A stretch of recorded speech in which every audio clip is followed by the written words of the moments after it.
சும்மா இருந்த சங்க ஊதி கெடுக்கிற மாதிரி ஒரு சம்பவம். 12th எக்ஸாம் லீவ்ல ஸ்கூல் ஸ்டூடெண்ட் ஒரு 5 பேர் லீவ்ல சும்மாவே இருக்க போர் அடிக்குதுன்னு அந்த 5 பேர் செஞ்ச பயங்கர சம்பவத்தை பத்தி தாங்க இன்னைக்கு நம்ம பார்க்க போறோம். இது வரைக்கும் நம்ம சேனலை சப்ஸ்கிரைப் பண்ணலையா? உடனே சப்ஸ்கிரைப் பண்ணுங்க. தேவி, சர்மிளா, பிரியா, அருண், வெங்கடேஷ் இவங்க 5 பேரும் க்ளோஸ் ஃப்ரெண்டு.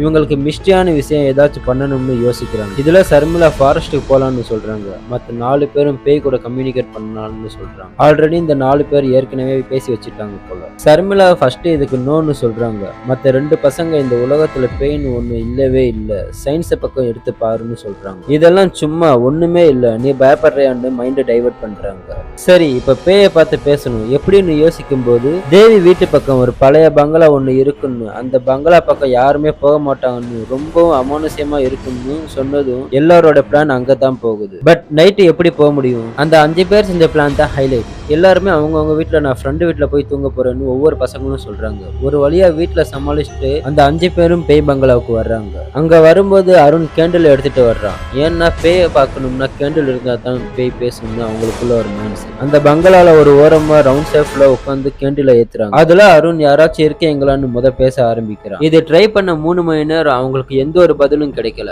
ரொம்ப நேரமா வெயிட் பண்ணிட்டு கடைசியா போகும்போது சர்மிளா கால்ல கண்ணாடி பாட்டில் குத்திருது. அங்க இருந்து தான் அவங்க நினைச்சு பார்க்கவே முடியாத அளவுக்கு அமானுஷ்ய சம்பவம் நடக்க ஆரம்பிக்குது. கண்ணாடி துண்டை மிதிச்ச சர்மிளாக்கு கால் ஃபுல்லா ரத்தமா வருது. உடனே எல்லா ஃப்ரெண்ட்ஸும் வேமா வெளியே போலாம், நிறைய ரத்தம் வருதுன்னு எல்லாருமே வெளியே போறாங்க. இங்கதான் ஒரு ட்ரிக். வெளியே வரும்போது 4 பேர் தான் வர்றாங்க, வெங்கடேஷ் வரல. சர்மிளாவை கைய பிடிச்சு கூப்பிட்டு வரும்போது அந்த அமானுஷ்ய பங்களாவுல அருண் எங்கடா இருக்க, எனக்கு வழி தெரியலன்னு ஒரு சத்தம். அருண் யாருடா அதுன்னு பார்க்கும்போது வெங்கடேஷோட குரல் தான். டென்ஷனான அருண், நீங்க 3 பேரும் இங்கே இருங்க, நான் போய் கூப்பிட்டு வர்றேன்னு சொன்னதுக்கு அந்த 3 கேர்ள்ஸ் நாங்க மட்டும் இங்க எப்படி நிக்க முடியும், நாங்களும் வர்றோம், ஒன்னாவே போலாம்னு சொல்றாங்க. அருணும் நீங்க சொல்றது கரெக்ட் தான், வாங்க ஒன்னாவே உள்ள போலாம்னு உள்ளக்க போறாங்க. உடனே தேவி 4 பேர் 4 பக்கம் போய் தேடலாம், நம்ம இங்க இருந்து சீக்கிரமா கிளம்பிடுவோம், வேகமா போங்கன்னு எல்லாருக்கிட்டையும் சொல்லும் போது சர்மிளா மட்டும் மாடிப்படியே பார்த்து சில மாதிரி நிக்கிறா. சர்மிளா பார்த்த மாடிப்படி அந்த 3 பேரும் பார்க்கும்போது கருப்பான ஒரு உருவம் கீழே இறங்கி வர்ற மாதிரி இருந்துச்சு. அரண்டடிச்சு 4 பேர் வெளியே ஓடுறாங்க. அவங்க ஓடும்போது